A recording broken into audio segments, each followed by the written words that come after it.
What can you do when she wants some space? Relationship therapist Esther Perel says that relationships have two polarities. You have familiarity and you have strangeness. When you have strangeness, it's something new and exciting. It's what makes that passion in relationship develop. When you have familiarity, you have comfort and security, knowing that person is there to support you. When you live within the balance of those two, it's a happy relationship. However, if you live within the extremes, that's when you have trouble. If somebody's a stranger to you, they could be a possible threat, and you want to stay as far away as possible. On the other hand, if you're incredibly comfortable with somebody, you see them as a part of yourself. And the most critical person to yourself is probably you.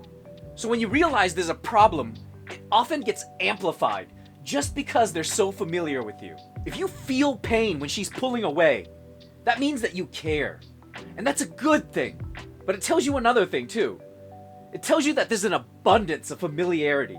If she's pulling away, that means she wants that newness, that unfamiliarity in the relationship again. It means you have an abundance of familiarity in that relationship already.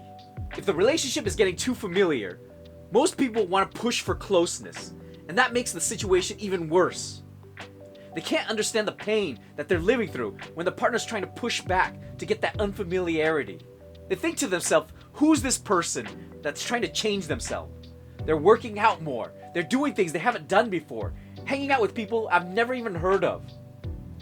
That person is trying to change themselves. Maybe subconsciously, they want that strangeness and unfamiliarity in their own relationship. Or maybe they want it in a different relationship. Either way, it's not from the current relationship they're in. When you push for that familiarity again, and even more so, it pushes them away. Because that's not where the dynamic needs to be happy. So what can you do when she wants her space in a relationship? Well, the one thing you don't want to do is push for more familiarity. In this case, you want to push for that unfamiliarity as well. You want to do things you haven't done before.